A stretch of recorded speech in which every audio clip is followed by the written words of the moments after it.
कुछ दिन तक अयोध्या में ठीक रहा। फिर राम जी का वनवास हुआ।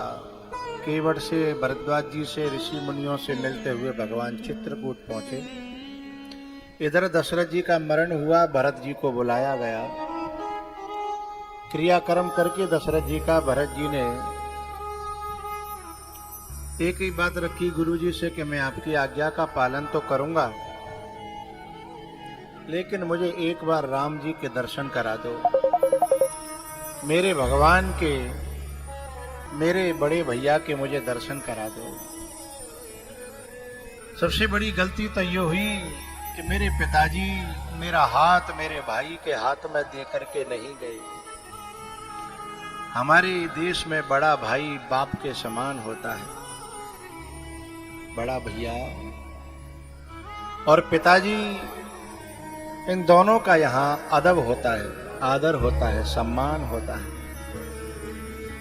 और वो मुझे चलते चलते मुझे भैया के हाथों में सौंप के नहीं गए, चरणों में सौंप के नहीं गए। तो सबसे पहले मैं अपने भैया के दर्शन करना चाहता हूं। ये देश वो देश है जहां भाई भाई से लेने के लिए नहीं, भाई भाई को देने के लिए लड़ता है। बाद कल से ऐसी सेटिंग कर लेना। ये देश वो देश है, ये संस्कृति वो संस्कृति है। और संस्कृतियों में बाप को जेल में डाल करके राज करने की हुकूमतें हैं। बाप का कत्ल करके बेटाओं ने राज को हत्याया है। भैया ने भैया को मार करके, और संस्कृतियों में। लेकिन सनातन संस्कृति वो है कि भरत जी महाराज कहते हैं, नहीं भैया, मैं तो आपकी सेवा करने के लिए पैदा हुआ हूं। मैं तो आपका दास बनकर के पैदा हुआ हूं। अहह नाथ में कत जग जायऊं। मेरो जन्म काय को भयो में भैया के एक काम नहीं आयो। मैं अपने भैया के काम नहीं आ सको तो मेरो जीवन बेकार है, धिक्कार है। अहह नाथ मैं कत जग जायूं। प्रभु के एकहु काज न आयो। प्रभु के एकहु काज न आयो। गुरुजी, मैं जब तक भैया के दर्शन नहीं कर लूंगा, जब तक वो का कह रहे हैं जे जान नहीं लूंगा, तब तक मैं गद्दी पे चढ़ना तो दूर, मैं गद्दी की ओर आंख भी नहीं कर सकता। आप कह रहे हो गद्दी पे बैठ जा, ना ना ना। मैं तो, मुझे जो भैया के चरणों की सेवा करने में सुख मिलता है, वो दुनिया के किसी पद प्रतिष्ठा में नहीं मिलता। भरत जी महाराज सुबह दल लेकर के, अयोध्या वासियों को लेकर के चले हैं। और उनके मन में एक ही बात है। एक बात बताऊं भैया, इस भारत देश में, सनातन संस्कृति में, कभी जब न्यारे साजे की बात चलती है ना, तो बात भैयाओं के दिल में पैदा नहीं होती। बात भैया के दिल में कहीं से डाली जाती है। और तुम ये मत समझना कि जिस दिन भैया मजबूर हुआ है ये कहने पर कि पिताजी अलग अलग है जाएं, उस समय भैया हजारों बार मर चुका होता है।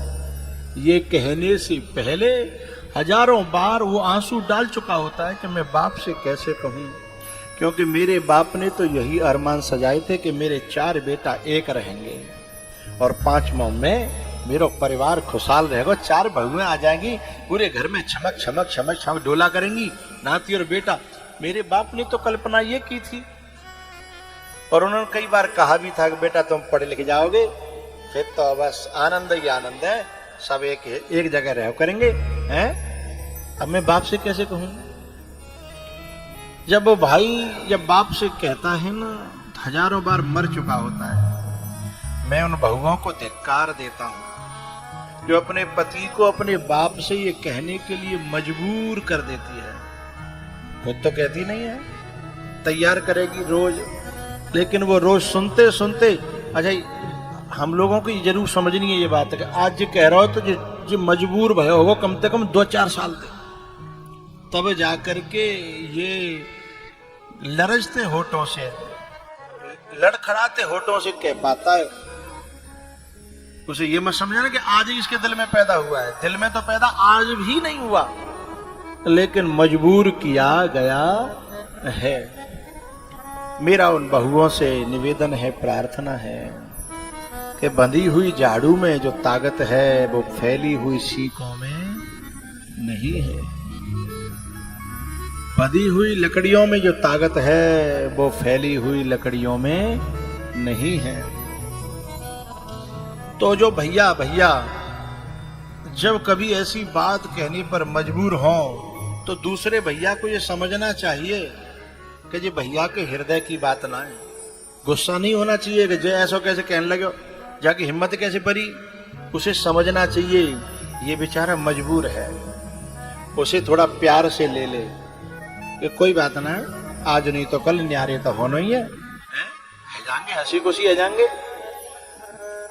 लेकिन मेरा उन माताओं से ये कहना है कि चलो तुम्हारी न बने सासते हो, जेठानी थे, देवरानी थे, सास थे, न्यारी भी हो जाओ तो अपनी संतान में बैर का बीज मत बोना, उन्हें चाचा ताऊओं से मिलने देना, उन्हें भैया भतीजों से मिलने देना।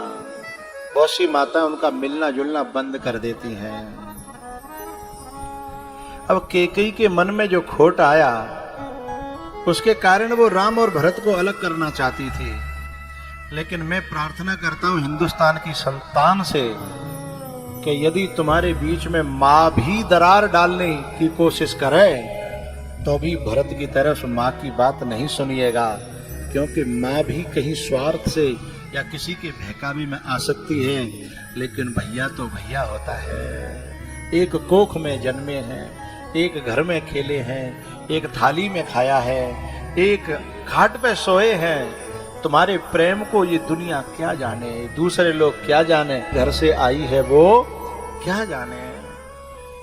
उनकी बातों को पीने की कोशिश करना। प्रेम हो तो भरत जैसा हो।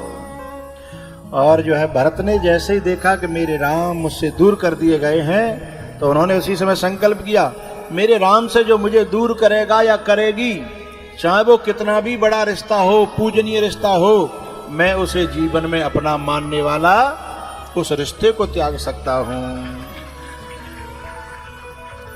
एक तू ना मिला ऐसा भाग बना है। भरत जी महाराज जब चले हैं ना, एक तू ना मिला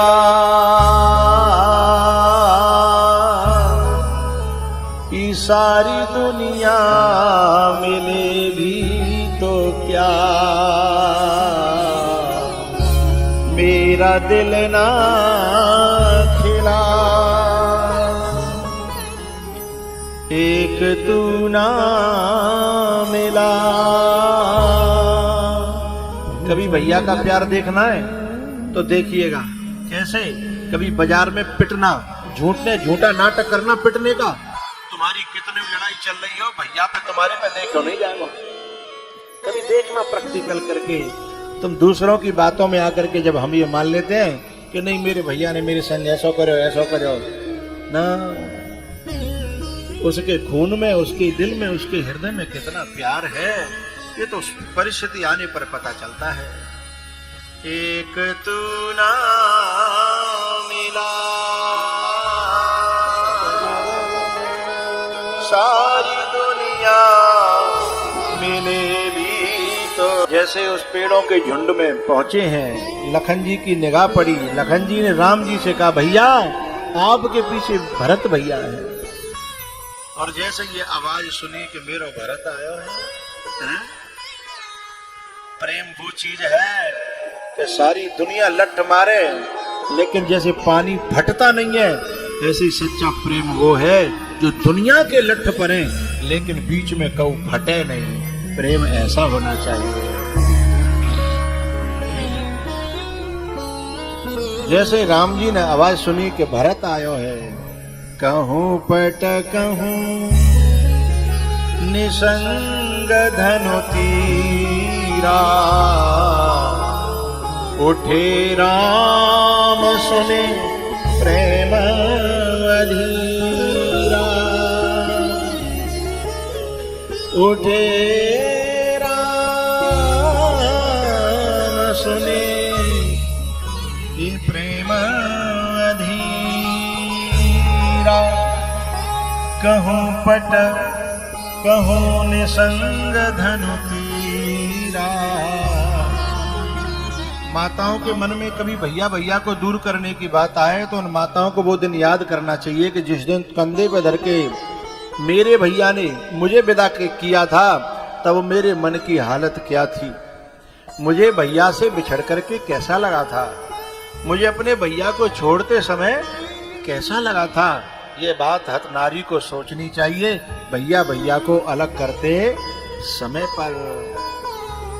भरत जी महाराज लेटे हुए हैं और राम जी ने आकर के भरत को जबरदस्ती उठाने की कोशिश की, लेकिन उठे नहीं। फिर घुटमुन हो गए और घुटमुन दोनों भैया एक दूसरे से लिपट गए। को कछु कहना को कछु पूछा, प्रेम भरा मन निज गति छोचा। हमारे यहाँ भैया भैया में अदब होता है, ज्यादा बोलते चलते नहीं है, हैं ज्यादा लव यू नहीं करते, लेकिन कलेजा धड़कता है भीतर भीतर भीतर भीतर। एक दूसरे बोल नहीं रहे कि को कछु कहला को कछु, प्रेम भरा मन निज गति छूचा, को कछु कहला को कछु पूछा। एक दूसरे से लिपट करके रो करके एक दूसरे को आंसुओं से स्नान करा दिया, रो पड़े हैं। आखिरकार बहुत दिनों तक वहां रहे, मीटिंग चली, बैठक हुई, सभाएं हुई। नतीजा ये निकला कि राम जी ने कहा कि जो भरत कहेगा मैं वो करने तैयार हूं, लेकिन भरत जी ने कहा मैं अपनी मनवावी ना आयो, मैं तो जाके ले आयो को मोकू कहा आज्ञा है, क्योंकि मोते पीछे जो कुछ भयो बाको मोए कछु पता नहीं है। अब आप अपने मोहते जो मेले कहोगे। तब राम जी ने कहा कि तू 14 साल तक अयोध्या को ध्यान रख ले, मैं आकर के अपनी गद्दी पर बैठ जाऊंगा, इतना मेरी कही मान ले। भरत बोले ठीक है, मुझे कुछ दे दीजिए जिसको देख करके मैं दर्शन करके मैं जिनमें सिर रख करके रो लूं। तब राम जी की खड़ाऊं ले करके और सिर पे रख करके जब भरत जी चले हैं, वो सीन पूरे समाज के लिए एक सीख है कि केवल भाई की आज्ञा ही नहीं, भाई की चरण पादुकाएं जो शीश पर रखता है वो छोटा